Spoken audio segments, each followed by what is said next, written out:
Episode 24.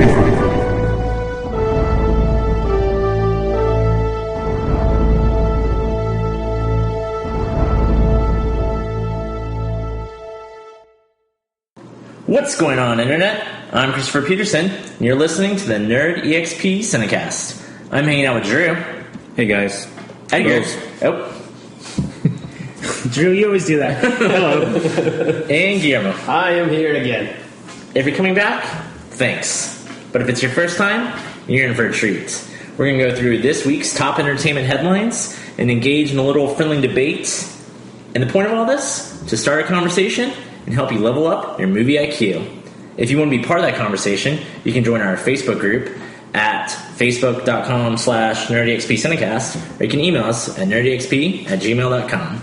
I'm going to be a little shill right here. You can also leave us iTunes reviews. That'd be fantastic if you guys can start doing that. 5 stars only, and everything else is rubbish. Anything that can help us gain some insight of who's listening. What do you guys want to hear more about now that we kind of rebranded ourselves a little bit into something more focused? Definitely with the new Facebook page being a little bit more personalized, and hopefully we'll get more participation. It was pretty. It was pretty nice to find out that, you know, within one day we were able to get 39 people to like us just by polling our friends and guilt. And so if you feel come on, man, you love me, right? But it seems that it's people that are going to be engaged, and to go with that, I guess we wanted to go ahead and. I kind of teased yesterday, if you're following into the Facebook page, that we wanted to do something big, something different that no one really has done, or at least that has gotten into the internet. So it's March Madness, and brackets definitely seem to be a big thing every year. Every office has the pool, and try to get money. We're talking about basketball. This thing, yes. For the non-sports people. Huh? We're talking about a college basketball tournament that's called March Madness. I always delete that email at work. So we want to relate to everybody, but you're right. So basically it's a tournament, and over the last couple of years with the internet, there's been kind of, new takes on this March Madness for the non-sport people. One of the big ones that circulated this week, and kind of what got me inspired into this, there's one bracket going on for what is the best 90s or the most 90s band out there. So you had the most 90s band? Yeah, the most 90s band. Like the band that released the most 90s singles? No, like if you think what the 90s. The most 90s sound. Yeah. Oh. So like you had Oasis, you had Pearl Jam. Vanilla Ice. You had your Vanilla Ice. MC and Hammer. Basically the way they separated it, they divided into like the rock, the hip hop, the pop, and then something else I can't remember. Are they still doing that? They are. Oh, okay. So it's taken into good places. But because of that, I was inspired. Something that we talk about, or I think I talk about a lot into this podcast, and Drew likes it, brings it up a lot, and definitely influenced all of us and will come up tonight. It's soundtracks. Soundtracks, I think, are very important to the movies. More and more we hear. Is it soundtracks or songs inspired by the film? Soundtracks. So anything. Okay. Well, this is what I'm saying. Soundtracks. So original pieces. No, not necessarily. Okay. So soundtracks means it could be movie themes. Okay. Scores. All right. It could be source music, which is a popular song that was made famous by a movie or that is now tied to a movie. Gotcha. It could be a musical, an original piece that was composed for a movie. Okay. Or it could be, in the realm of TV themes. Something that open a cartoon that we used to like, or something like that. Like the Seinfeld bass. Correct. Right. Something as a sound. So based on that, we're going to put together, hopefully by the end of tonight, and for your enjoyment to begin next week, we're going to go ahead and post a bracket that we came up with. It doesn't necessarily mean that it's the best. It's the best. The best of anything, but it's going to be 4 brackets. One of them is going to be movie themes. So these are the ones that are just orchestrated pieces. There's going to be source music from movies. So this is going to be your pop songs by famous artists, so to speak. that have been featured in movies and people associate the theme now to the movie. The third category is going to be TV themes. And the fourth and final category was initially started as the Disney category, but after talking it through to the group, we kind of evolved it into somewhat of a musical. So by opening it up, the category, we were able to squeeze some of the Broadway-style musicals that have made it into the movie realm. So with that in mind, we'll post the ones that we came up, 16 in each bracket, and the way we want to do it is with your support through the Facebook page. Every day of next week, we'll post some matchups for one particular bracket, and to the end, in the next 2 weeks, as we follow along to the March Madness craze, we'll wind up to see who ends up being in the Final Four. The best song, right? Being the best song, or the best soundtrack song from best theme. It could be theme, source music. So it'll be an interesting experiment. Just kidding. If that's what you want, that's what you want. That's right. I mean, and the way I'm going to do it is, I don't think I have any authority or any knowledge to really rank them 1 through 16 as to like rank it, best being 1 and 16 being the barely made it. I want to do it randomly. So at the end, we could end up with, the Star Wars theme going against Let It Go. I hope no one votes for Let It Go. Edgar, stop. You're self-promoting it already. Are we allowed to vote? Absolutely. I think How many times can we vote? Just once, man. How many Facebook profiles do you have? If you want to open more profiles, absolutely, I encourage it. More likes. I'm sure there's an Edgar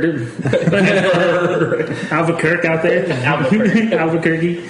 So that's kind of what we're doing, and we thought it was going to be a good way to just kind of kick off the Facebook page. And like I said, this is something that I haven't seen online, and I did my research to try to find it. There's nothing that's been that kind of style. So I hope all of you guys enjoyed. Definitely let us know what you guys think, we should do differently coming forward, and definitely just something that a bit of news, housekeeping that we wanted to take care of.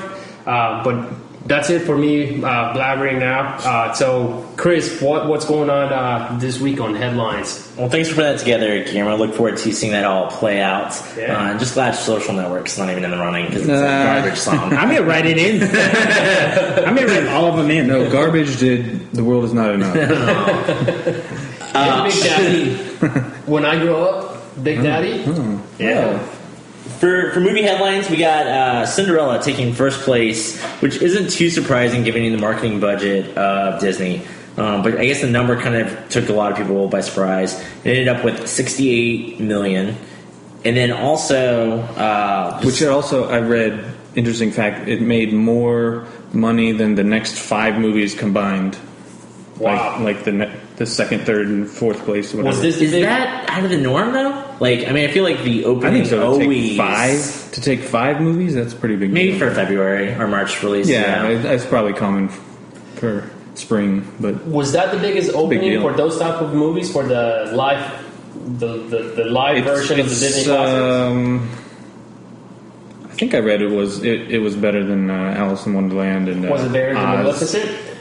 I'm not sure. That's the only one that I'm not sure. It's probably on par with that because that was a summer release. I didn't really look into it, but I know I'm pretty sure it was better than Alice in Wonderland. It was surprising, and as we predicted in the podcast, and one of the reasons that we brought it up is I think absolutely was heavily influenced with the little 7-minute short they included at the beginning. Yeah. Which was Frozen Summer Fun. Of course, none of us watched it. Mm-hmm. So, I can tell you, I working at the movie theater, I was selling tickets, and this girl or a woman with 2 little girls came up, and they were a little late. They showed up for the 7:30, which was the large format show. Right. She didn't want to pay the extra money, so she's like, "Let's go to the one that's just started." The little girl started freaking out because they were going to miss the Frozen short. Does she not know about trailers? Like, she not have the internet? She was like, "Oh my god!" I don't know. Maybe they were going to concessions. Is it online? The mother was like, It has not made it online yet. "Yeah." The mother's like, "You just have to YouTube it later." She's like, "Disney won't let you YouTube it." That's a crazy thing. I mean, look at the Toy Story shorts that made it in front of the movies. None of those really made it out to the internet for a while. Yeah. Even until like the DVD or Blu-ray release of the movie, it didn't make it. So Disney definitely can keep tabs on that, and I'm sure you can find some guy somewhere recording it with a video camera or a phone camera, really low quality, but I think it will take away from the enjoyment. So definitely, as predicted, again, we were right. They definitely helped it. Let's not pat ourselves on the back too much. Oh, absolutely. We're wrong a lot of times. We can't prove it. Like, Yeah, Drew thought Sunday Interstellar was going to be great. hey, Which it was. I liked the movie. Yeah. It was fantastic. It wasn't the biggest box office gross of the year, though. But Neither was Catching Fire. shoot, what was I going to say? Oh, Sunday night we had a group of like 30 grown women come dressed as princesses, Oh, like wow. their favorite Disney princess, to go see Cinderella. So I think, Frozen may have helped a little bit, but I don't think most people who went to see it really knew about it. So I mean, this is going to be It was part just of a princess fan movie. part of the new trend of Disney of bringing the live action, and actually through other conversations between our friends, we kind of shine some light into why Disney tends to do this. Let's rebrand it, rebring it up. It's really into for them continuing to own the copyrights to that story and that character, the Disney version of that character. Yeah. So that was pretty interesting. Too And bad they lost Snow White, right? I guess they got beat. Two to other do it. studios have made Yeah, they got Snow beat White to doing movies it. How was the movie ranked in Rotten Tomatoes? Stop quizzing us. I mean, I read some reviews. I didn't look at we Rotten saw that it Tomatoes, but made a lot of I read money, positive but reviews. what was it on Rotten Tomatoes? All right. Well, Every review I read said it didn't try to redefine Cinderella. It was it was certified fresh. true to the original. Certified fresh at Oh, right. 83% from Rotten Tomatoes. So That's great. Disney has another hit. Yeah, that's great. I definitely want to see more of these. For the first time, I'm actually excited to seeing one, which is going to be the Beauty and the Beast live action, which is going to be with an entire British cast. It looks like, or I think everybody's British. All I know is Emma Watson. I haven't heard about any except others. the guy who did the voice for Olaf. Oh yeah. He's got. I did read that. He's got actually. Gaston's sidekick, which I can't think of his name right He's now. perfect. I can't think of his name either. That's true. He's perfect. But so that's where it's at. But I'm excited about that. That story, and definitely, I mean, Disney. It once again, Disney has a huge powerhouse, which kind of brings us to the next story. It's funny you say that. Disney's going to be the topic of the week practically. Yeah. Frozen 2 was officially announced. Yep. Very little details, if any at all. It's just more of an acknowledgement that Frozen 2 will exist at some point in theaters in the future. First announcement that it's in development. It's in development. One of the coolest. Yeah, go ahead. Is this the first, and I'm looking at Guillermo, our Disney Trivia Master, is this the first Disney animated sequel in theaters? Because I know they have a lot of direct-to-DVD Return ones. to Neverland went to theaters. Okay. That was out when I first started working at the movie theater. Yeah, and then I mean, you got to be careful because Pixar movies. Of course. Pixar movies definitely Yeah, I kind have of those those on in there there. and I'm not sure. I honestly can't think of another one that Return to Neverland. I know did make it. But I mean, all the others, I feel like, I don't know, maybe somebody's screaming, I don't remember Return of Jafar being in theaters. It wasn't. And so, Little Mermaid 2, The straight to Lion video. King, the Lion King. The Rescuers Down Under, maybe a long time ago. yeah. Oh, that does count. Rescuers Down Under. I'm just thinking of older movies. But it still seems very rare to me for Yeah. Disney to make a... I don't know why Sequel. Return to Neverland made it to theaters. 102 Dalmatians, I don't think made it. That was a straight to video. Yeah. Yeah, that's a good question, but I don't think so. Other than maybe older Rescue Rangers. This is the first one that I think people probably freaked out about when they heard the announcement too. Yeah. as far as a Disney sequel. Right. This is the first time that Disney really, people were demanding the sequel like less than a year from the movie coming out. It's a product of the times. I think so. I mean, wasn't a sequel in works in book form? Did we talk about this? There was a follow-up. Yeah, there was. there is. I guess Disney's like, they don't need to read. It's fine. The extended universe of Frozen is no longer canon. Right, but I like it. Look, on one of our previous podcasts, I think earlier on, maybe episode 4 or 5 or something like that, we talked about. Let's go listen to all of them. That's right. Go encourage it. We talked about the original, like how this was Walt Disney's movie that he could never get done. Like he's owned Disney has owned the rights for this movie. Snow Queen, right? Her White Queen, Snow Queen, the Snow Queen for forever. And there's been a couple projects that got somewhat far along into the development process, but never did make it. So I think it's gratifying for Disney that was their victory once again, and they're bringing everybody back. One of the cool announcements was Christian Bale. The voice of Anna in the movie, she posted a picture on her Twitter account, somewhat announcing it with Disney at about the same time. I guarantee you, she had the picture ready to hit send as soon as they actually made the announcement. They told her that morning. They did. I encourage you guys if you like the movie, encourage you to go Google her picture for the announcement. I think it was very clever. 2 weeks ago, Memo didn't even have Twitter. Now he's that's right. I'm all over this. I am all over it. He's already way past me. It's a great tool on this day and age of the news moving the fastest on the internet. That is really the way to get connected into anything. Created a Frankenstein. Frozen Frankenstein 2 monster. trended more than Rogue One, which was released on the same day, like by a huge margin. So all these news came out of the Disney's company forecast, financial forecast, and things to come to the investors. So this was the investors meeting, and the big announcement for all of us here was, yes, you will get an episode 8 of Star Wars. It will not be directed by J.J. Abrams. It's going to be... Which we already knew. We suspected it, but I didn't... But yeah, this is the first official announcement. And this is the first official announcement that he's not even involved with it, like at a producer level. They actually corrected that. Yeah. They added it. I saw someone who had 2 different... I don't know, like programs from the investor call or whatever, where the first one didn't have his name and the second one did as executive producer. So wow. JJ called someone, he was angry. I'm sure. He's like, what are you guys doing? I just did this.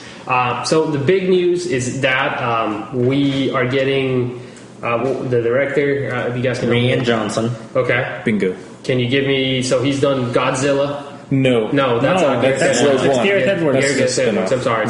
He did Looper, he did Brick, and he did my favorite episode of Breaking Bad, which is Ozymandias. Ozymandias, which right. the creator of Breaking Bad also said it was the best. And he thinks it's the best. And so does the Golden Globes, and I think they got nominated. Is that the series finale? No. It was like a mid-episode of season 4, I think. Okay. No, it was the last. It was the last part. It was 5.1, 5A, 5 part 1. The end of 5.1. The end of 5 5A. part 1. Yeah. Was it 5 part? I don't know. It doesn't matter. Anyway, he directed that episode. It was very good. Yeah. You get the idea. So Star Wars comes out December of this year. Yes. Then we have Rogue One coming out December. No, July. No. Yes. Well, it was a summer release. Yeah, it's a summer release. We're getting episode 8. That's not what I said. Oh yeah, he's talking about Rogue One. Oh, okay. Rogue One comes out December of 16. Yes. And then episode 8 comes out July. May 26, 2017. You threw me off. 40 years and a day after New Hope. Wow. Which, yeah. perfect timing. I'm almost surprised they didn't just like bump it back to the Thursday, even though it's a weird We're going to have to go to Not another yet. Star Wars celebration. Not yet. But one thing about Rogue One, everybody expected this movie to be a Boba Fett standalone. Does the title change throw that out the window? The big scuttlebutt was that Boba was going to get was going to be the first standalone. See, I didn't follow any rumors. I purposely ignored them. I didn't know what to They said expect. that Gareth Edwards was going to direct the Boba Fett movie.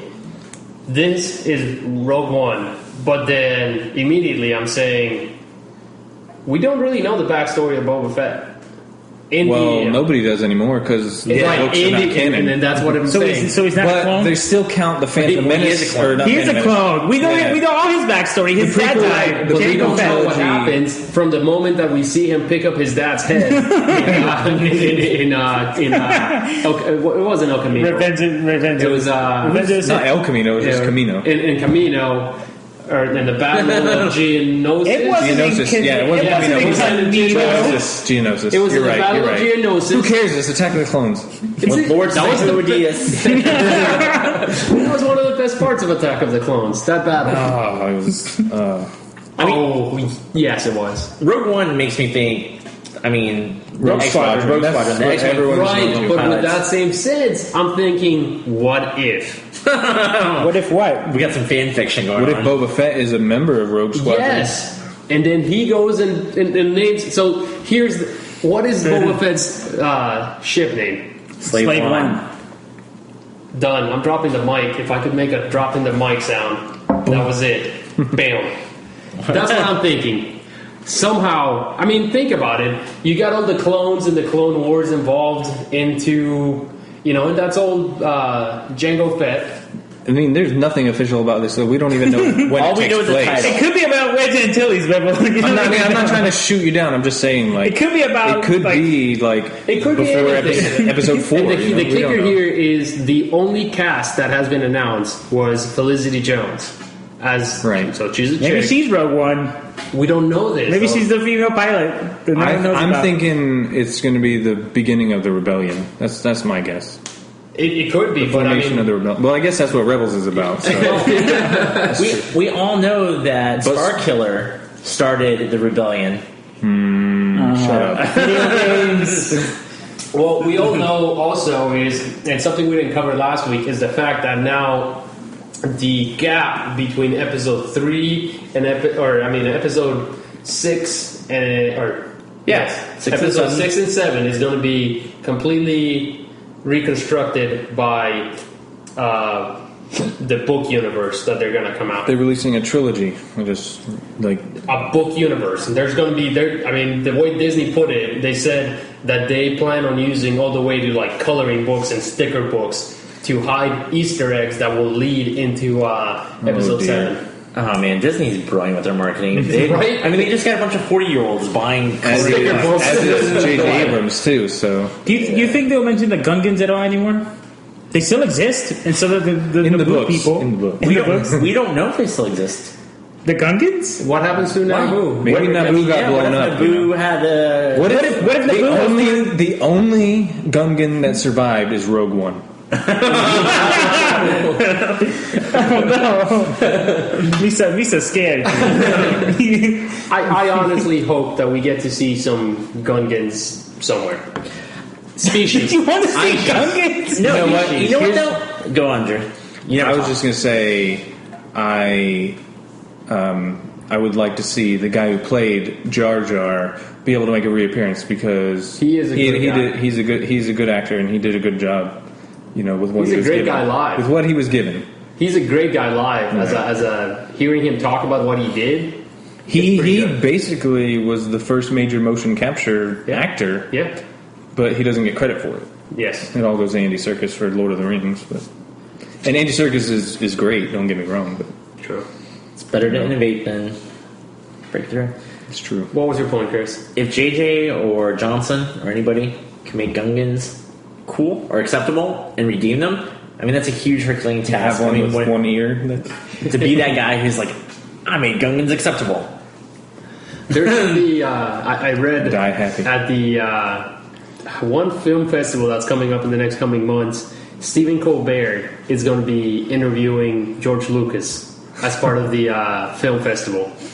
And Stephen Colbert already said, I am going to make him explain to me why the Gungans or why Jar Jar Binks. So that's like how they're teasing it, which he said in plenty of times. He's like, I was making a movie for kids. I need to kill elements. Gungans. Yeah. So. And last bit of Rogue One news. I'm going to butcher his name.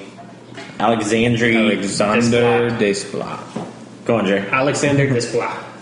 Yeah. Is French going guy to compose the score for Star Wars Rogue One. Yes. Yes. And along the veins of The Force Awakens. Yes. The first news for Rogue One, the first person involved, I guess.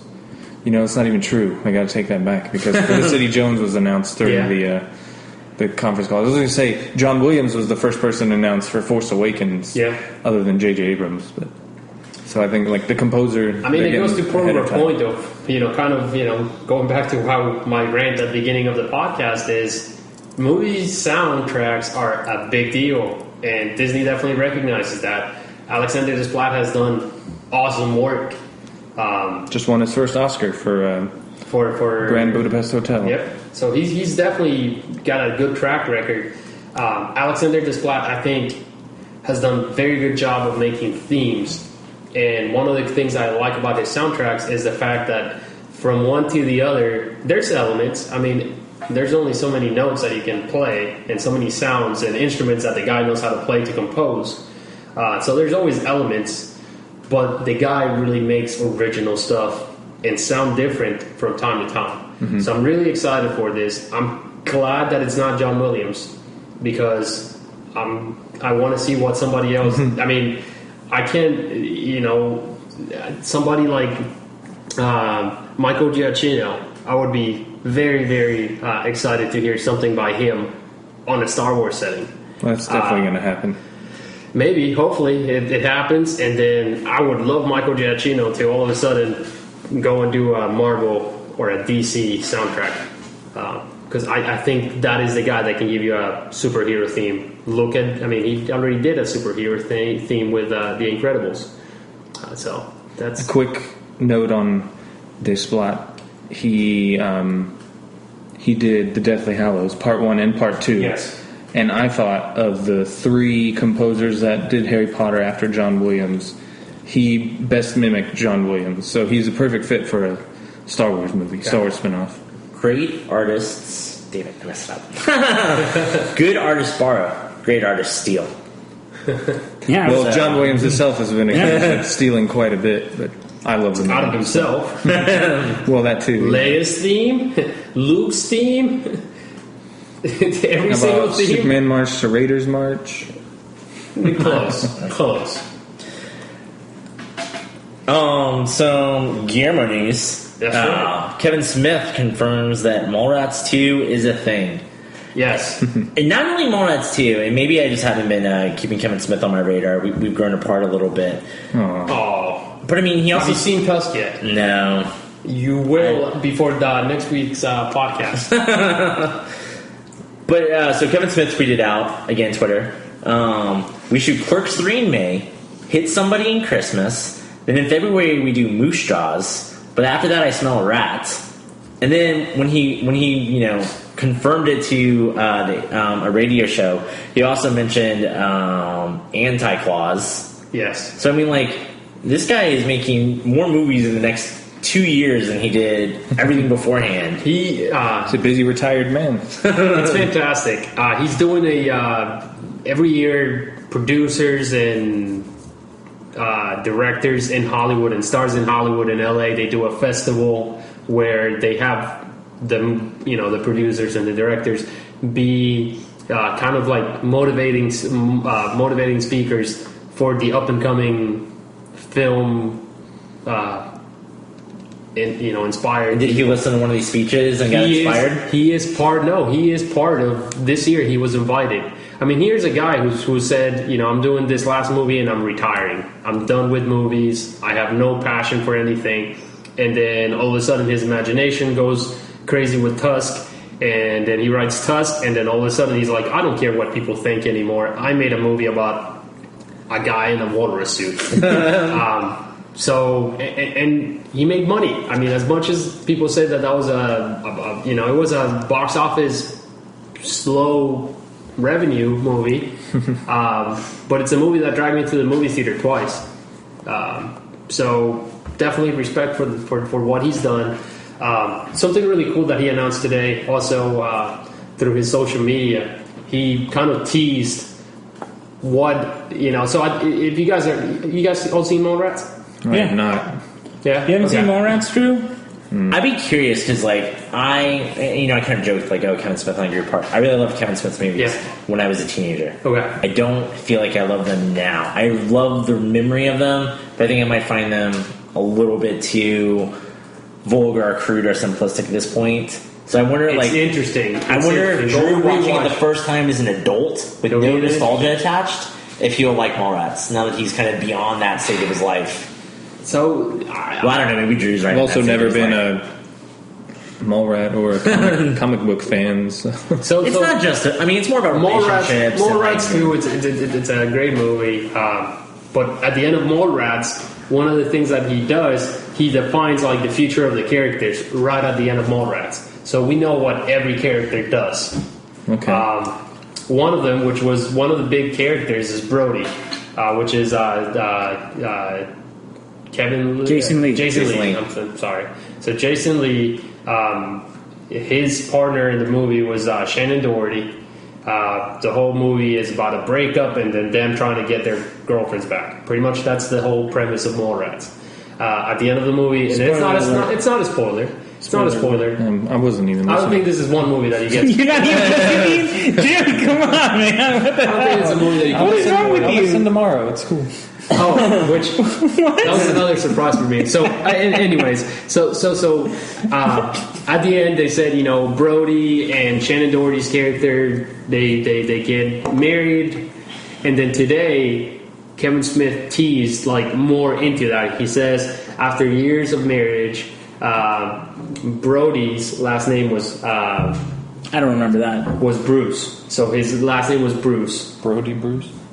Right. So then he says that him and his wife have a kid, and he fights for it, and he names his kid Banner.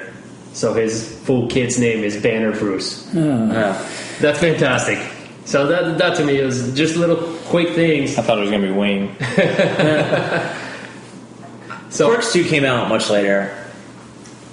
I mildly enjoyed Clerks 2. I think it had a good... I don't know, this sounds almost silly, but I feel like Clerks 2 ended up having like a lot of heart. For what it was, especially. So I don't know. Kevin Smith, can put together a good movie, and he is proving to be a more versatile writer and director than everybody ever thought he could be when he created the character Cockpuncher. Cockknocker. I've heard it both ways. Good old Mark Hamill. He got Mark Hamill to play Cockknocker. Mark Hamill wasn't really doing a lot then. Mark Hamill's about to play the trickster on Flash. I don't think he's very picky about his roles. He's still also doing a little thing called Star Wars. Yeah. As, Luke Skywalker. So the guy definitely, at this point, he can say what the hell he wants.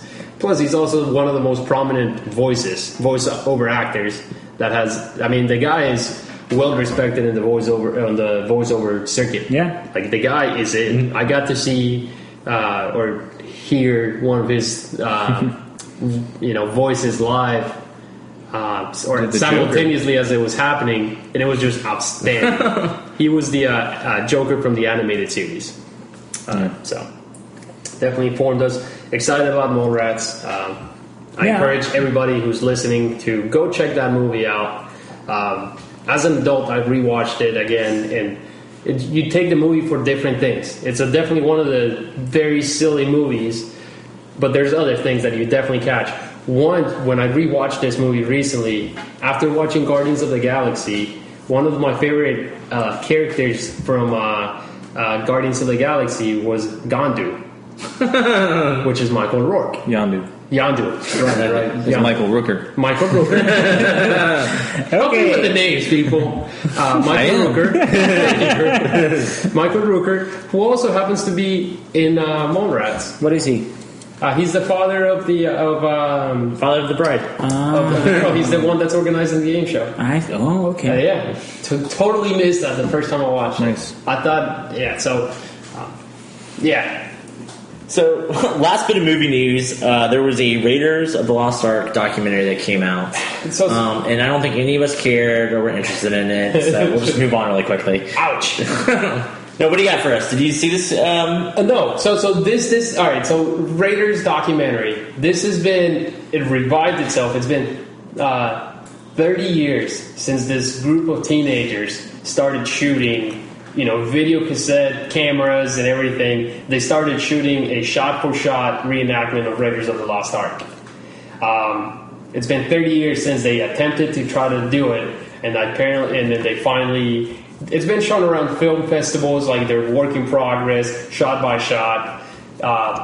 It got brought back again because it's 30 years since they started. So it's very popular right now in the South by Southwest. They're doing a big piece on it. That's cool. So me being the Indiana Jones fan, it's definitely cool. This is one of the ones that Indiana Jones fans, like if you're in the Indiana Jones circuit, you definitely know about the Raiders documentary. Sadly, it'll be better than Kingdom of the Crystal Skull. Not sadly. Messed up a shot by shot. It's a very cool documentary. Very crude, like they can't afford those monkeys. Right, thank God. Or the ants. But that's what it is, and why I wanted to bring it to us. That's cool. I always like to hear those stories. Yeah, it definitely is. It's nice because you attach them, like you attach yourself to that movie, and it's great. 30 years, that's a commitment. So yeah, that's what Super 8 was trying to do. That's true. Super 8, J.J. Abrams did say, I did run across an article, he said that he had seen Raiders, the documentary, and that he was loosely inspired by that effort of reenacting a movie shot by shot. Cool. So, there is that is a fact. It's out there. So. That didn't happen in Super 8, but that's cool. But he like that inspiration of kids starting very young to reenact this stuff. Yeah. Moving on to television news. Yeah. Sort of. We got a Lip Sync Battle TV show. Lip Sync Battle TV show. I've never heard of this. Right, It's so not out yet. it's not out yet. So starting April 2nd, out of the Spike TV, as made famous and produced by Jimmy Fallon, John Krasinski, and Stephen Merchant. Oh, Stephen Merchant. I like him. All three of them Love Stephen Merchant. partner up to take that idea of lip sync battles from the Tonight Show, where basically they take a song and they lip sync to it, and they duel each other to pick who's the best one and whatnot. That concept is going into a 30-minute show. The first episode is going to be Jimmy Fallon against Dwayne "The Rock" Johnson. So that's going to be the kickoff. Which also is the opening week of Furious 7. Yes. Coincidence? I Yes. think not. No. And it's as hosted with LL Cool J. They're definitely encourage all of you guys to go to the Spike TV website. They have shorts of previews of the performances. They recorded the whole entire series already, season, back in January over the course of a week and a half. So we already know everybody who's going to be there, or it's been recorded. But I'm definitely looking forward to this. Is it celebrities only? It is. It is. So it's definitely all celebrities. Of course, we know Joseph Gordon-Levitt is going to make an appearance. I hope Paul Rudd does. He was my favorite. Yeah, he was great. He was And great. what? Like the Is it previous lip sync Jimmy battle? Fallon? Yeah. Previous Jimmy Fallon battles? Mike Tyson is going to be in it. Oh, wow. Mike Tyson is going to be one of the That one's not celebrities. going to be funny. Oh, are you kidding me? Go watch the videos. I saw Kevin Hart's. Not that good. Go watch the video with Mike Tyson doing "Push It" by Salt and Pepper. I almost feel like it's almost like a lot of these names you mentioned, and obviously these are big popular names. It's almost like Jimmy's done interviewing them, and he walks them over to the next studio and is like, "Hey, can we just shoot a quick 30-minute skit for this other show that I'm doing, and we'll toss it up here?" Yeah. So I definitely think. Just wanted to mention it. April 2nd, it's coming up. I would have never heard about this. I'm sure I'll watch it. My wife showed me the lip sync battle from Jimmy Fallon, and I'm 100% loved it. sure. They get millions of views. I'm 100% sure. Spike, like live TV, this will not be on there. But I guarantee you the Spike channel on YouTube, which they don't have one, it's the only way you can watch Spike, like TV shows or anything, is from Spike TV's website. It's going to explode with hits because of the show. I can already tell. So I don't really like lip sync battles. It doesn't do it for me. I don't care. Like, I haven't seen one clip of any Jimmy Fallon lip sync battles. Not Really? one. I haven't seen one. But that's the thing. They are really fun. They are really funny. I don't know. I just don't get around to it. I don't know how I feel about a whole series, but we'll see. I'm interested. It's more of it. I mean, Jimmy Fallon has done like 5, I think, now at this point. More than 5 that. different times. More than that. Steve Merchant, Krasinski, Paul Rudd, Blake Shelton with Gwen Stefani, Emma Stone. Yeah, the Super Bowl one with Will Ferrell. And Kevin Hart. Paul Rudd. Paul Rudd. All right, so right. He said Paul Rudd. We already said it. So Did maybe he? Yeah, Drew.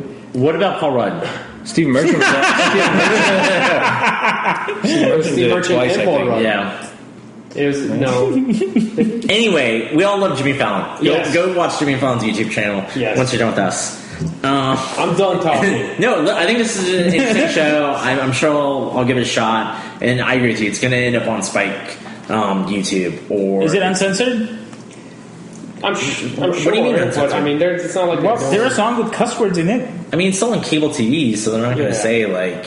Oh, It's they're not after going to 10. F-bombs. Right? it's after Yeah. 10. I think they're I don't allowed know. to do Like it after 10. FX something like gets that. away with like shit and like. But only like a few an episode. I think It's the later shows they're allowed to do it. Okay. I don't know exactly what time, but yeah, something like that.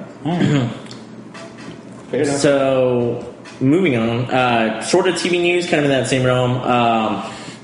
Alan Tudyk and Nathan Fillion have teamed up to produce a show called Con Man. Who? Yeah. These guys are from Firefly. Oh, Here's the premise of the show. Blah, blah, blah.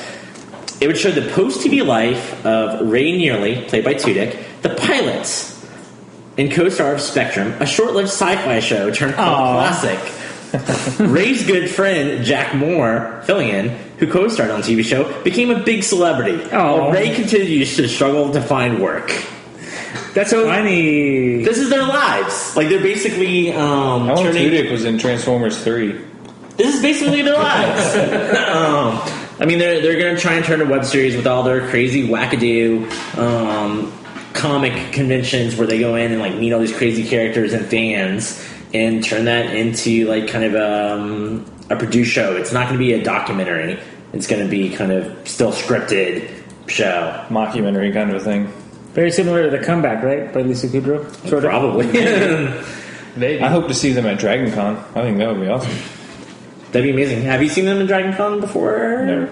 I mean, the show did do crowdfunding. It ended up getting $2 million, like within its first couple days, and it still has 20 plus days to go. So I mean, it's definitely going to annihilate it. We'll get one season. They'll pocket the money and go.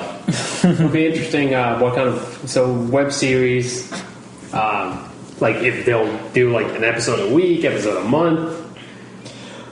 That's a all great at question. once. They're still kind of debating that. I'd imagine an episode a week. I've never watched a web series, so I was, something that we didn't mention on this, but I'll just give it a brief mention. Is Netflix announcing their whole 2015 schedule for releases, and they're you feel welcome to. Maybe we'll discuss it next week as we get to see more of it, especially when Daredevil comes out. But one of the things that surprised me is Netflix is known for releasing their entire seasons. There's 2 shows on that 2015 release where they're going to release the shows week by week, episode a week, until they finish that. So, I didn't catch that. yeah, that was news today. What 2 shows? If you don't I mind can't me recall. I think there was one. That's fine. I mean, like, yeah, I don't want to. I can't recall.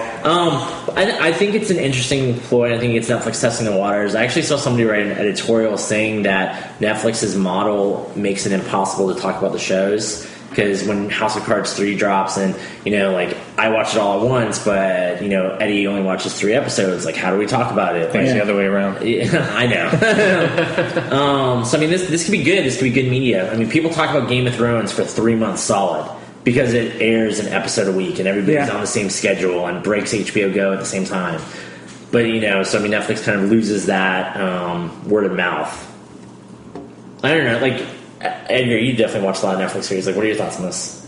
It sucks that I can't talk to people about it because I mean, Drew, have you finished it? You finished it, right? Started it. You haven't even started it. Like, I haven't even started season do you ever 1. watch Unbreakable? Kimmy Schmidt. Yeah, done. And like, I'm still watching it, so we can't talk about it yet.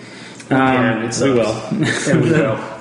I'm not much of a talker, so I like it. I never watched TV until I was able to marathon it anyway. So good. That's what brought me into TV. Yeah, it is difficult to talk to people about it. It's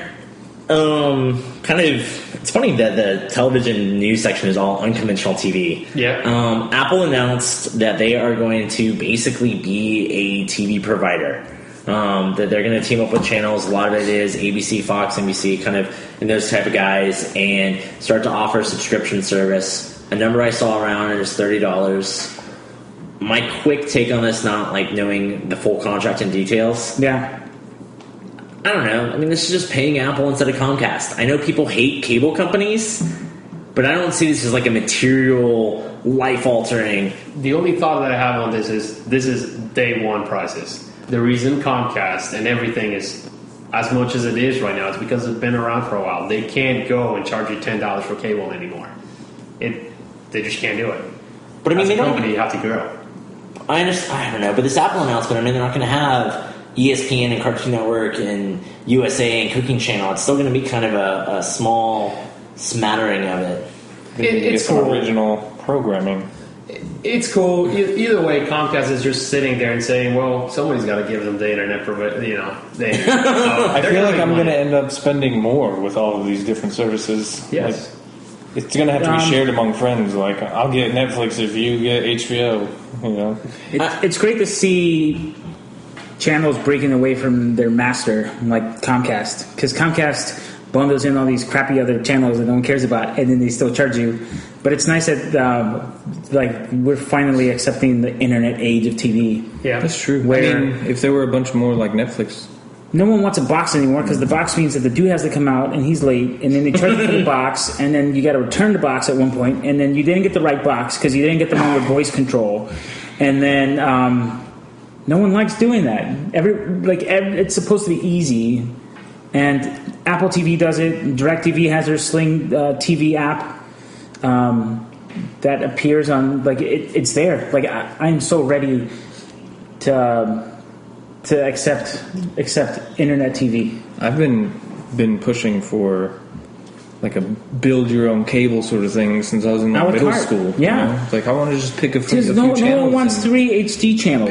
No one wants each, 3 home and garden channels. Yeah. No one wants E spin-off channel. When the baby boomers die.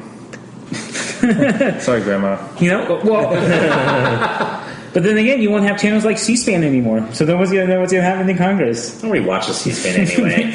But you know, C-SPAN 2 though. C-SPAN Ocho.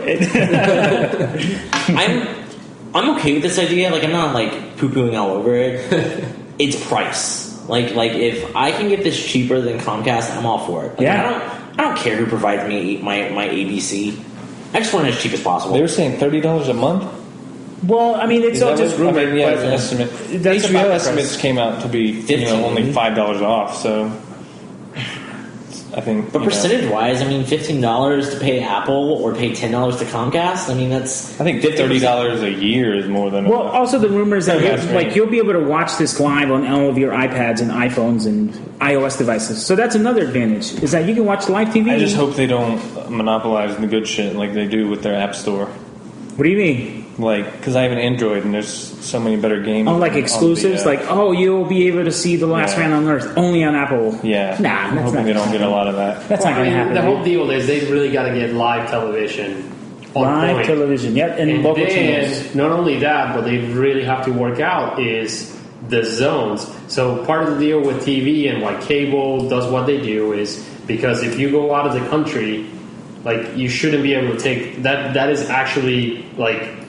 illegal by export and import laws, like international law protection, to take like a show that has not aired internationally. I wish Alan was and show around. it out there.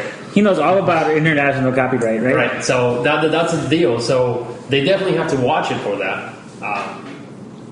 That's. I mean, people use Sling boxes all the time. Sling I know with boxes on Netflix, you can log in to your Netflix account if you're in a different zone. Different selection. Yeah, your login, your official login for your U.S. email will come up with their British Netflix if you log in England. I think we're just splitting hairs here. This is cool. It is cool. I agree. It's a step in the right direction. It is a step in the right direction. Internet exact TV. Same sentence. It's a step in the right direction. I think we all agree on that. So it's a click in the right direction. Ooh, shut up. And just real. Shut up. At least I listened. I heard that. And just real quick, Showtime's doing the same thing as HBO. Like, they are also doing a standalone service that you can start paying for. Good. I like it. Like, I like the fact that all these people, because not everyone has the package that has Showtime on it. And what if they want to watch Showtime shows? Now they can, and that's great. All the Showtime shows are on Netflix. Californication, Dexter. Most of them Those are like 10 not years live. old, Drew. Not live. Not live. Yeah. It's true. Not 30 minutes after they air. Not Homeland. Not Homeland. And an HBO show that just aired recently was Jinx. Yes. So give us some background on this, Guillermo. I mean, so I can give you guys what I know. I put it on here because I thought it was just really cool. It was just really cool to see the way this took. I'm definitely... So what happened? So this is a documentary by HBO about an investigation about a case that was closed about a murder of a gentleman who was involved.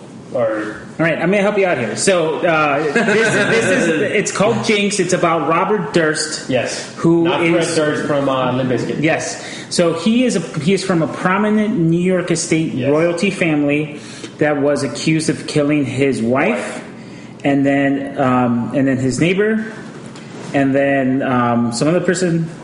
So he's killed up to 4 people now. So Jinx was Jinx was the HBO documentary documenting his side of the story, or what Robert Durst said. And he's really eccentric guy. Like, he moved to Galveston, Texas. He dressed up as a woman. Sorry for everybody in Galveston, Texas right now. Yeah, so we might have a user in Galveston. Right. So the reason we brought it up was Robert Durst right now just recently got arrested for the murder of a key witness in his wife's murder. And so this is live right now. The show Jinx is over on HBO.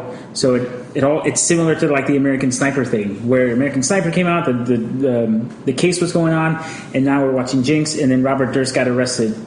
I think for marijuana possession and something else. But right, those are the charges right now. That's what's crazy, is that first they were making an HBO documentary of how he got away with it, and then maybe HBO solved the case for the cops. I mean, so the reason I want to bring it up, it's definitely big news, and it goes into play, like, how big is really entertainment now? Yes. That this is the kind of power of entertainment. It might be entertainment for all of us, but for this guy, it might be... Sounds more like journalism. It is journalism. It is. But it's entertainment. It's portrayed for your entertainment. I'm going off the docket real quick. There's a show that I really want to watch. It's on HBO. It's about Scientology, and yes, it's not out It's yet. called Going Clear. I think it starts next coming week. In the prison of belief. And yes, I've been looking at this one for a very long time. HBO had mountains and tons of lawyers look over this so that they won't get sued by Scientology. It's finally going to get released. Yes, that is one of my things that I'm looking forward to. Definitely, I'm second you on that. This is HBO can literally feed me anything and I will watch it because I love HBO so much. I'll even go through Togetherness. So just to give you guys Togetherness ended great. Quick preview, Sunday, March 29th is when Going Clear is going to be released on HBO. And it's about Scientology, people. Correct. This episode of Nerdy XP brought to you by HBO. I'm telling you, it's not TV, it's HBO. Spike TV, Apple, and HBO should definitely listen to this. Because and then Nintendo. I didn't mean to spill the beans. Hey, guys. Maybe next time. And Kevin Smith. It's a different podcast. So that's it. Moving on to new trailers that came out. Pixels. which is the Adam Sandler, Kevin James comedy about NASA sending, just images of life in the 80s, and then aliens interpreting that and coming back to Earth, thinking it's a hostile message, and they recreate popular 1980s video game characters and set them loose on the world to destroy the world. Oh, New York City. It always is New York City. I would be angry too. I mean, Battletoads is pretty hard if they sent that up to space. I'd be like, what the hell? I would be angry too. So we just watched this prior to starting to record. What are your reactions, Chris? I mean, go to quick. I think that visually it appeals to nostalgia and that people will like it. And I like seeing the characters animated, and I think they did a good job with that. And I think it has high production values as far as that's concerned. But anytime any character opened their mouth, I rolled my eyes and I was like, I have no interest to watch this. I think the dialogue is going to be pure garbage. I'm really trying to be more positive. But that's the most positive spin I can have. What do you got, Drew? I'm pretty much in agreement with Chris on that. I felt the dialogue felt childish, like it was a children's movie.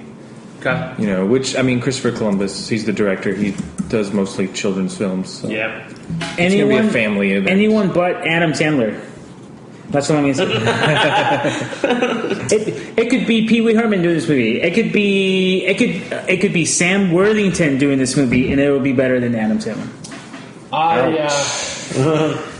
I loved it. I like Adam Sandler. I for some reason, I still think his positives have been more than his negatives. What was that one? The Bedtime Stories one? That one was awful. And then it wasn't awful, though. It wasn't awful. It was just, we're a different audience. He's making these movies, like the Bedtime Stories movie, was for kids. It was. What about the what was that, blended one? The one with Drew Barrymore? This also isn't a movie. It's not an Adam Sandler produced movie. This is him. So because of that, Chris Columbus, because of who he is, I completely back him up. He knows what he's doing. He's playing with his nostalgia factor. And if you guys go back and listen to last week's episode, I predicted this as a very, very good movie for the summer. I really hope so. I was definitely excited about the trailer. I mean, people are stupid. They go see Grown Ups and then Grown Ups 2. Yep. Oh, America. But nobody saw Jack and Jill. No one saw Jack and Jill. Oh my gosh. I did. I'm okay with Adam Sandler. I'm okay with him. As an actor, I'm okay. If this movie fails, it's not going to be because of Adam Sandler. And that's I guess what I'm going with. A lot of these movies, that Adam Sandler has been in it, has not failed because of Adam Sandler. It's, in my opinion, bad marketing. Of not preparing the people. They're still going after Adam Sandler's Billy Madison fans. Correct. But they set him up for failure. They go in there expecting a full comedy, and the movie's very serious. I mean, Click. It's one that comes to mind. I like Click. He does a lot of romances. Yes. Blended. I like Click. Just go. I like Click too. I like Click. I like one good Adam Sandler movie. No. So my point is, it was just badly marketed. Not his movie. Yeah. Badly, it wasn't marketed very well. I'll give you another example of a very bad marketed movie, Funny People. I mean, there's no bigger oxymoron than Funny People because that movie was not funny. It was a very serious. They weren't people either; they were robots. It was a very heavy movie for being funny people. So, all right, well, give Adam Sandler a shot. I guess that's what we're saying. Yes. America's all about second, third, fourth, fifth, sixth chances. Adam Sandler, come on. M. Night Shyamalan's still making movies. Yes. All you need is one hit. That's right. Speaking of a studio with only one hit, Pixar is releasing another movie. That's right. I'm just kidding. He's being facetious. But Inside Out, they released a second trailer. Yes. A lot more story details. Concepts came through. Drew, what are your thoughts? My interest in this movie went through the roof after I saw this trailer. I loved it, and we kept arguing with the game. We're like, I've already seen this trailer. I've already seen this. Turn it off. And he's like, keep watching. And yeah, it blew me away. I finally know what it's about. I think that's the key concept on this trailer. And I definitely see a lot of emotion coming out of it. Yeah. Which I love in Pixar films, for sure. It's great. I can't wait. I may go there. I may sold. go to there, and I'm going to watch it. Yeah, I was already sold, but this helped Can I tremendously. hate on it? One thing. Sure. Sure, I hate on everything. It's Animation was the one thing that I'm a little afraid of. This is the most cartoonish looking movie that Pixar has made. Over Cars? Cars? yes. Cars. They made the cars look like cars. This is cartoons that they're making. I think Ratatouille looked cartoonish. Like those, I mean, like I know there were people, but they were not people like we are people. They were cartoon people. Some of the with animation of over-decorated this, features. definitely reminded me I of thought the girl looked great. the human part. But now, as we find out more into the movie plot, it looks like that's going to be secondary. Well, yeah. Which I think it'll be a good even split. I think, but if you want people to cry, we're going to have to see more of the humans, more of the daughter. It's a different kind of animation that what I've seen from Pixar before. A lot of colors, a lot of it reminded me a lot of the Candy World from Wreck-It Ralph. Wreck-It Ralph. So It's a bit flashier than that, but yeah. Yeah. So that's I think I'm okay with that.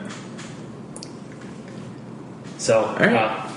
Moving on to what we've been watching. What have you been watching, Eddie? I've been watching The Unbreakable Kimmy Schmidt, which is not something we talked about. We didn't talk about it last week, but it's one of the shows that Tina Fey co-created, and it's perfect.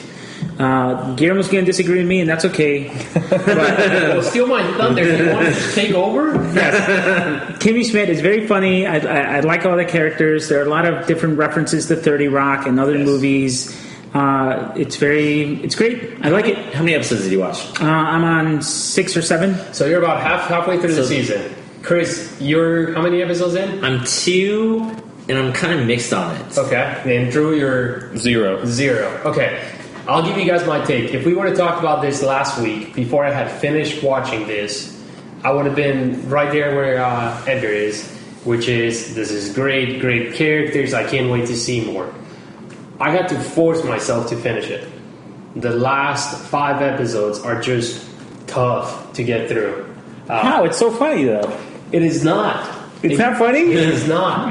The jokes get old. The situations just get awkward. Well, It doesn't make sense. Here's my take on this. This was an NBC show that NBC greenlit, and then halfway through the season, they said, yeah, we're probably going to cut you midway. NBC doesn't know what's funny. Then we're going to cut you midway, and then Netflix said, we'll buy it from you guys, and let's let them finish it. I So feel like NBC gave all the money for that show.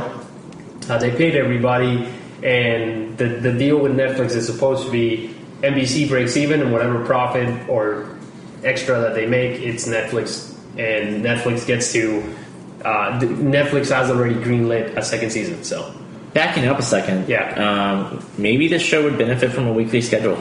Like you said, you had to force yourself to watch it. Like, I don't know the course of time that you watch that, and maybe the gimmick wore thin on you, but... Probably 2 blocks. 2 6-hour blocks is, or maybe what I...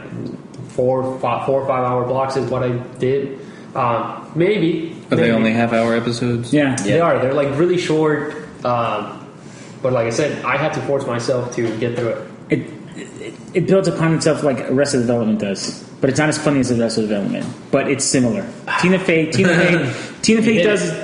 a very good job of that, of mimicking Arrested Development and mimicking 30 Rock. So it's a child between 30 Rock and Arrested Development. That's exactly how I felt like the 7th episode in. I mean, this is Arrested Development. Also, Guillermo does not like Arrested Development. I've watched Let me just put that out there. I love Arrested Development, Yes, but so do I. don't care for 30 Rock. I like the first 2 seasons of Arrested Development. They lost me even earlier. That third season's bad. Oh, They lost me. incorrect. Incorrect. It has Mr. F in the 3rd season. Yes. That's my favorite And Rita Lee. 3-episode stretch.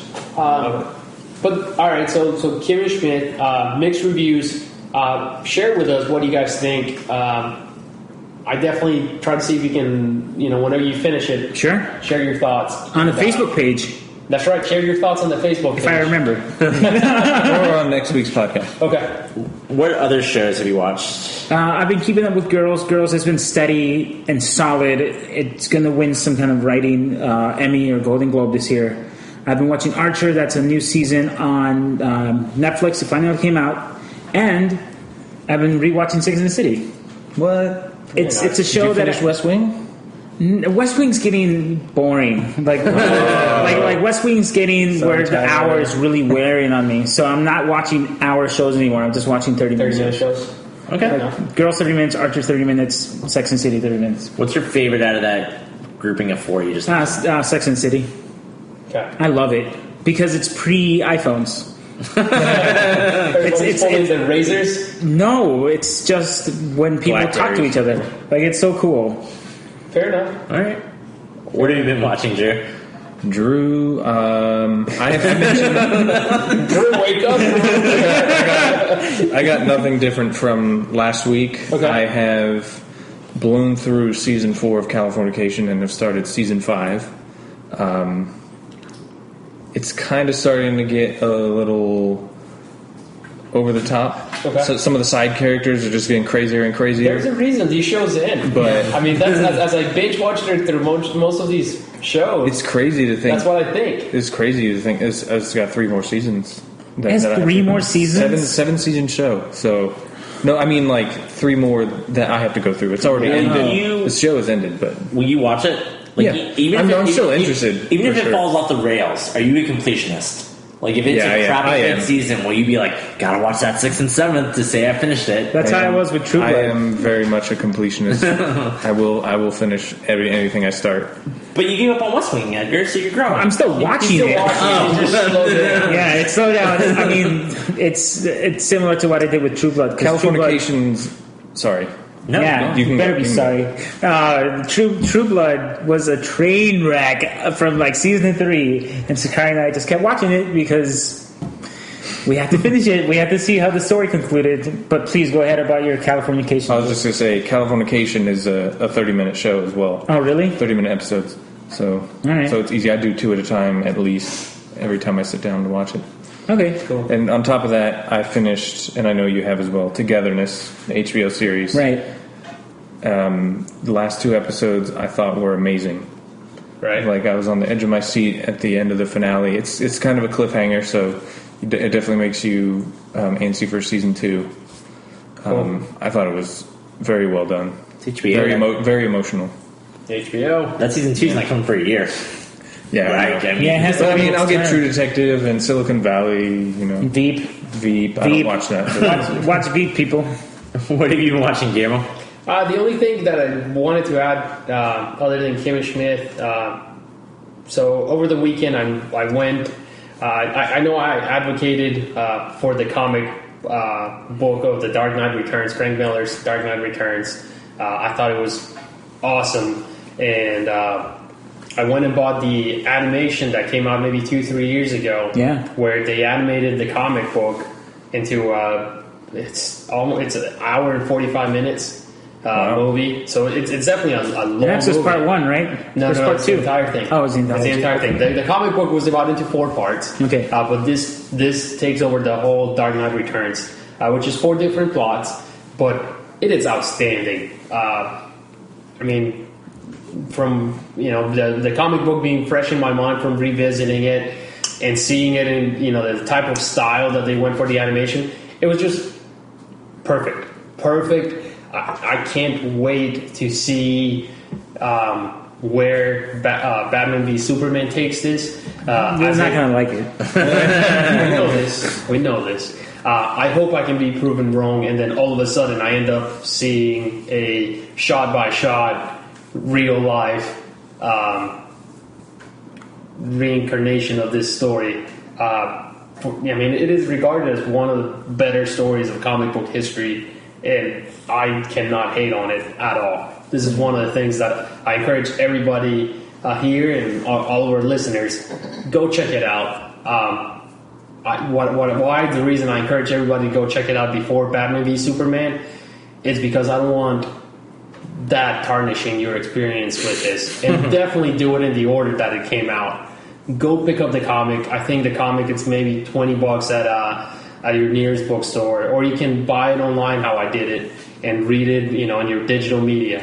It is fantastic, very entertaining. It's a comic book; you can get through it quick. But definitely encourage everybody to go do it in that order, and then go pick up the animated movie, and then let's go judge Batman v Superman on what it is. So, what was better, the book or the movie? As I said, they're so perfect, both of them. Personally, the movie, it was great seeing the movie, like the frames that they had set up in the comic book, and seeing them in full motion. What you see in 6-7 frames as the fights, you definitely get to see a 2-minute sequence of people fighting. Won't spoil anything for anyone, but it's fantastic. I encourage everybody to go check it out. Okay. I've been watching. I tried to watch Powers. This is a PlayStation original show. At least 3 episodes. The 4th one came out today, I believe. I watched the first 15 minutes and I turned it off. Okay. It Yikes. and maybe I could have powered through, but Any star power behind it? No. That I think is. Do you think that's a problem? Charlton Copley or whatever. Nobody recognized. District 9. Okay. Right.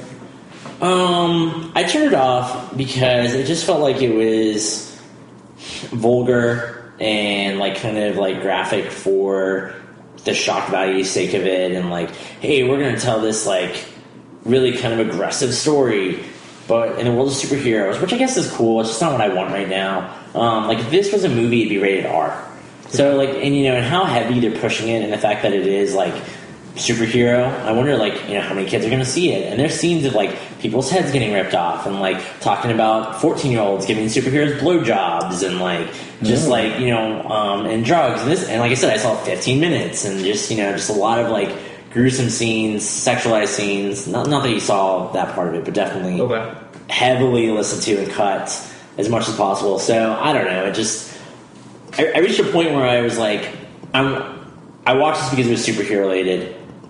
I'm not going to fall into that trap again. I don't want to watch things just because they happen to fall into a genre that I enjoy. The way you just described that show makes me really want to watch it. I know. Oh, not gonna lie. Go give it a shot. But first episode's free. I don't have a PlayStation 1? 4. you can watch it on 3. You don't have to be part of the PlayStation Network. You might be able to even watch it on YouTube. PlayStation Plus. You can watch the first episode for free. After that, you have to have a PlayStation Plus. Okay. So give the first episode a shot, come back, tell me that you loved it, and then you need to borrow my login. And the second show I started watching, Last Man on Earth. Really entertaining show, great concept. I'll keep watching it. Okay. I don't have anything bad to say about it, but as for all the praise it got, I did think it was funny, and I did think it was quirky. I did never laugh. I never actually laughed while watching it. No LOL. No. So it's good. It's a show. It happened. It had a strong pilot. Yeah. They already lost me. I already jumped off. I've watched 3. I like it. I jumped It's off. a 30-minute show. I like it. I'm 3 in. What channel is that? Fox. on a Sunday. It's by the same people who did Brooklyn Nine-Nine. Which I've never watched. No, you're a fool, Drew. I stopped watching Brooklyn Nine-Nine. So did I I. felt like it got really up and down. The second season has its lumps, but it's still better than most shows out there. I did start Man Seeking Woman, the FXX series. Oh, yeah? And episode 1 was hilarious. You did say that. Jay Baruchel's Jay Baruchel's show, yes. So I'm encouraged to go watch that. 120-year-old Hitler makes an appearance. So it was brilliant. Okay. I hope it continues to be as good. Good? Good. All right. Topic of the week. Theme song. For this week, we're going to talk about what we think the most iconic outfit in cinema is. And this isn't the most iconic character. This is literally clothes make the man. What's the outfit? Oh. Well, I must have misunderstood it because I thought the Wolverine is the most iconic costume. Which costume, though? His hair is the most iconic. Fair enough. Because you look at it, Hugh Jackman, he's donned different costumes, but his hair's the same. Maybe it was the question. We'll get back to you. I'll try again. Chris, do you have some, or do you want? Yeah. So I thought about this, and I'll just let everybody know my thought process. Immediately, I heard this. I thought of Batman, Superman, but then I tossed them out because they're not cinema. They're comic books that then went on to movies. Right. So I didn't feel like they really captured the spirit. Okay. So then I started thinking, I'm not going to say everything I thought of just in case that's somebody else's. I did go to Darth Vader. But I felt like that almost doesn't count because Darth Vader is... That is a character. That's a character. Costume. But that's a very good point. I mean, this is kind of like, why... he can't wear anything else. Like, I mean, that machinery is him. But if you see the cast of a shadow of somebody wearing the Darth Vader costume, you know it's Darth Vader. That's how strong that costume is. And that's exactly it. The costume is the character. No one really knows or cares for who was behind the mask. It was the costume that made Darth Vader. That's kind of why I thought of this topic. It was Darth Vader. So that's a good point. But was that your answer? It was not. No. I got mine now. Okay. What I landed on, it's still in the Star Wars universe. Slave Leia. The second you see that outfit, everybody knows that outfit. It's been played everywhere. It's part of pop culture. It's probably the most popular cosplay outfit for, nerdy boys asking the girls to dress up. Like, it is, it's iconic. It's instantly recognizable, more so to me than anything else. So that was kind of where I landed through my whole thought process. Fair enough. Drew, you seem to have something. No? Okay. No. Edgar says he has his. Well, no. I really like the Ghostbusters costume. Because that's my favorite is Ghostbusters because it's iconic. Like everyone loves dressing up as Ghostbusters. So that's it. That's my kind of costume. That's a great choice. That's a great choice. I mean, this is one that you can see on a mannequin, and you absolutely know. I mean, it's a very simple jumpsuit with a name. With the proton pack? Yes. So even without the proton pack, I think this is one of those that just the name, the red stitching text with the black background, we know, and the tan jumpsuit, we know it's a Ghostbusters outfit. So. And even and I don't know, just because we enjoyed that movie as kids and saw it a lot. Even those stupid goggles, which are only in one scene, but they're I don't know, longer eyepiece. Like you recognize that, and all the Ghostbuster equipment. I mean, they definitely had a good set designer for that portion of it. I'm completely. That's a great one. Great one. That was a very resourceful costume designer. I'll share a couple of mine. Are you gonna pick one? I don't know. It's tough. I think he's wearing one. Don't just shotgun it. So I'll do a few. The Blues Brothers outfit, simple. Black fedora, black suit, skinny black tie, and the Wayfarer Ray-Ban sunglasses. Prediction: this is not the last time Guillermo says fedora. Oh, all you guys do these costumes. So I absolutely think that you just see it in a mannequin, no face. Anybody can wear that. Absolutely recognizable. I've done plenty of Halloween already. Easiest costume to put together. Second one that I had, and another costume that I put together for my own is Marty Mcfly. Marty McFly just has that iconic look. Very simple 80s look. A jean, a t-shirt, suspenders, a life preserver. The life preserver is key. That is key. And then that's really it. A skateboard and sneakers. That's really all you got to do. And that's one costume that you absolutely would recognize. That's the kid from Back to the Future. But of course, if I had to pick one, another fedora comes into place. And this is one where I can see the character was 50% the actor and 50% the costume. This was one that was just a perfect character. Simple costume, simple recognition. But of course I'm talking about Indiana Jones.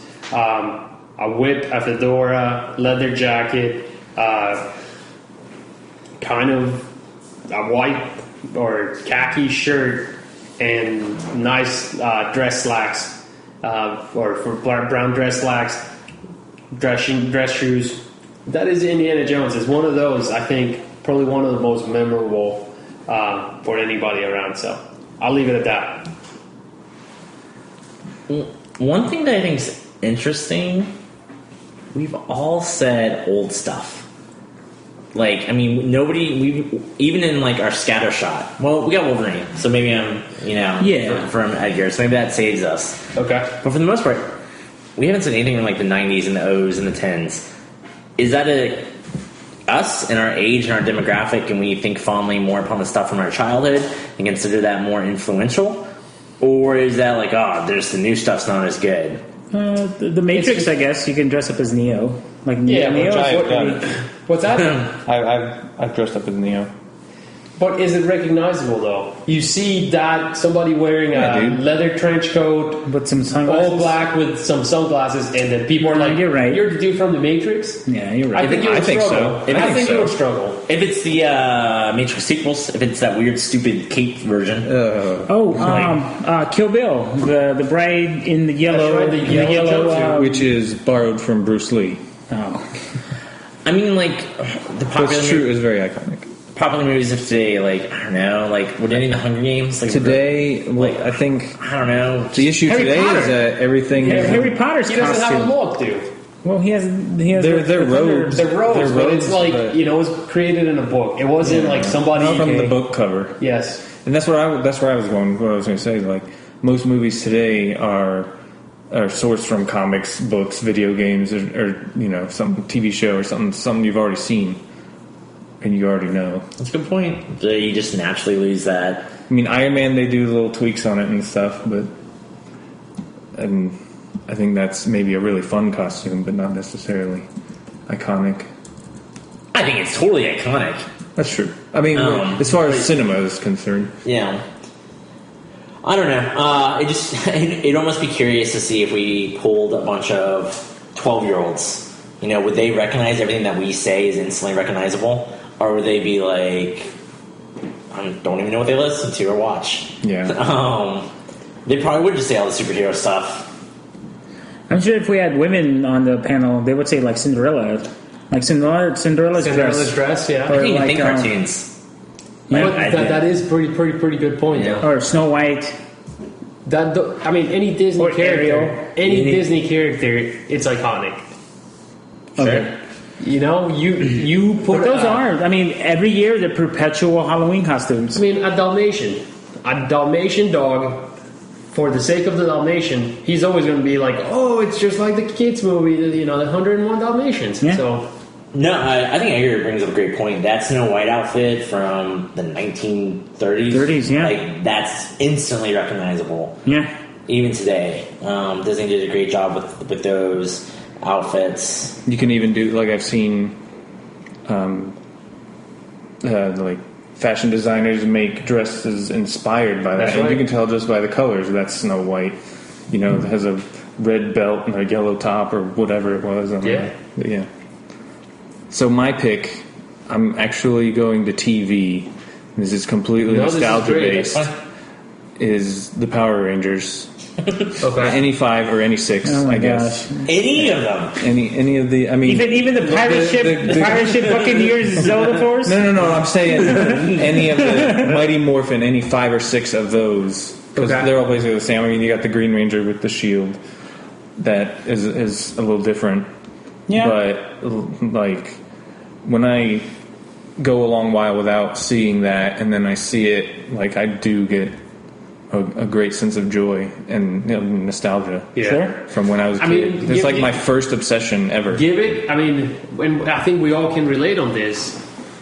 Put the 5 of your best friends. Somebody was wearing the yellow. Somebody was wearing all pink. Somebody was wearing all black. That I think is where the costume design in that TV show was so great. Yeah. Not only did they make him like this is the Pink Ranger in the Pink Ranger costume, she also just wears pink and white. If you saw 5 kids on the street in those colors, that's You're immediately what you would think. That of. reminds me of the Power Rangers. So Who wears yellow though?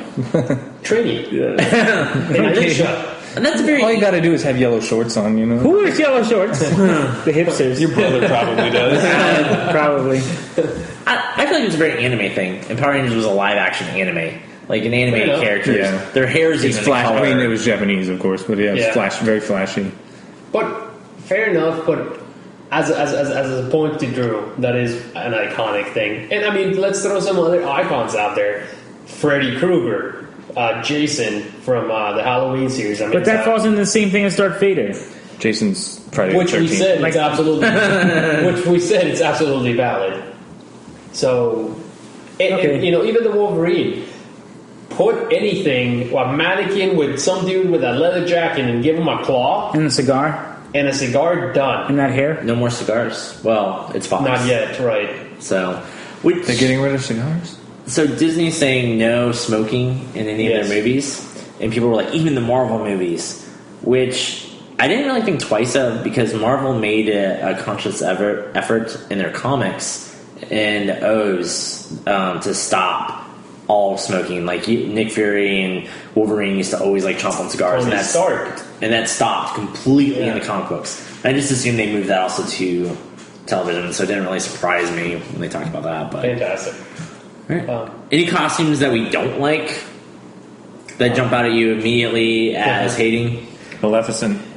Ooh, Couldn't stand. I mean, I know it was an adaptation of the cartoon. And that's a recent one. Yeah, that was, I thought, very cheap looking. Okay.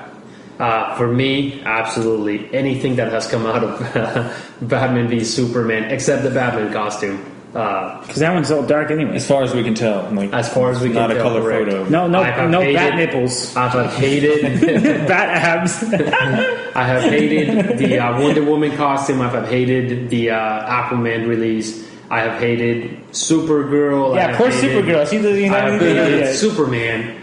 Any reincarnation nowadays of Superman, I have hated it. So I just don't, you know, Chris mentioned it. They have their look in the comic. Don't try to reinvent just to make it fit your mood in the movie. I think that's where they're going wrong. Because they are losing the guys who know, like, that's how they look.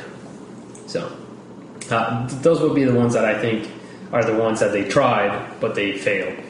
I hated the Teenage Mutant Ninja Turtles 3. When they went to Japan? Yes, the puppets. Yes, those are terrible because they got new puppets and they look crappy. That's the one I hate the most. That was one of my favorite like action figures. All right, the samurai. They were darker. They had more like freckles on them, and they did not look the same. The mouths moved differently. They changed every time. No, they didn't. Yes, the first two were Jim Henson. The first two were Jim Henson puppets. They were different. They didn't look the same. Yeah, but the turtles didn't just change color. Like the turtles travel in time. Let me throw this out there. The Super Mario Brothers. It's just Teenage Mutant Ninja Turtles 3. Yeah. Everyone calls it Turtles in Time because of the video game, but I don't think it has. I think you missed what I just said. What'd you say? Super Mario Brothers. The movie? Bob Hoskins and John Leguizamo. R.I.P. Bob Hoskins. Yeah. It's one of the worst movies ever. Did they get the costume right? That movie, no. Yeah, did you not like Bowser as a real person? But it goes to this point, though. That is one of those iconic Mario, and I can't believe you didn't say this. Nintendo took away all of our Zelda here, okay? Yeah, Zero Suit Samus. I didn't go to video games. Yoshi. You can pick a ton of. Just Donkey Kong's tie is enough, you know. Donkey Kong's tie. There are rails, and we just got completely off. We're California Kids in season 5, right? You're pushing me off. The side characters are going crazy, dude. Season 5, Californication. What about Chris? Don't forget about Chris. Chris already said his. I'm done hating things. I'm only going to love things. I'm only going to be positive moving forward. Well, I hope you guys liked this week's episode. If you did, like this episode if you're watching on YouTube or by leaving a review on iTunes. You can catch us every week on those services. If you are listening on iTunes and you want to listen to older episodes for whatever reason, you can catch those at nerdyxp.com or at youtube.com/nerdyxp. You can also catch Drew at Straight Chillin' Oh yeah. Did you promote our podcast on their podcast? No, I did. Nope. Do not watch. This is the last time we will ever mention that. I did not record with them last week. I had something else going on. So. Good. I'm sure we will. You know what? I did record with them last week. No. I was wrong. I'm sorry. I didn't mention us. Are you listening to yourself? No. Tomorrow. I'll be there tomorrow. There will be promotion On the agenda. Cross promotion. Got it. Rob can back me up. Thank you, Rob. If you guys want to be part of that conversation, join our Facebook group. Watch out for Guillermo's daily brackets and head-to-head matchups for movie songs coming out. If you want to hear more from us on Twitter, you can follow me at NerdyXP. You can follow Drew At World is Square backwards. do you ever tweet? Once. It was worth it. Hey man, I gotta get a celebrity to retweet me. That's right. It's the goal. What's the status? What's everyone's status on it? Has anyone? Guillermo's tried everyone. I am terrible at this. Guillermo tried Josh Scobie. He didn't even do it. I have been favorited by James Arnold Taylor's. So he favorited one of my tweets. He's not a Who is that? James Arnold Taylor is the voice of Obi-Wan in the Clone Wars. The host of Star Wars Celebration. The host of Star Wars Celebration. If you met the guy, you would change. Hey, he does an amazing Jeff Goldblum impersonation. If you met or heard this guy talk, you would change your mind immediately. Yeah, but you would think this guy is freaking awesome. We gotta end this show though. Yes. You can follow me at Edgar Alvarez, spelled ALVRZ86. I've actually been tweeting a lot of original content, so no more You're the retweets. Netflix of Twitter. Yes. So Edgar original. yes, I've been tweeting out some good stuff. Must have missed it. And you can now follow me at that guy inline, not online, inline. And I have been you can just follow me, cry for retweets to everybody. Watch me fail. And eventually get some big You celebrity. can't have help. That's cheating. Yeah. So Maybe you can have El El Okunte retweet you when you talk about the lip sync battle. Absolutely. Maybe Jimmy can just say hello. Well, good luck with that. Thank you, Drew. Thank you. Thank you, Edgar. Anytime. Thank you, Memo. You got it. And thank you out there for listening. I hope you guys enjoyed this week's episode and that we helped you with your movie IQ. Level up, friends.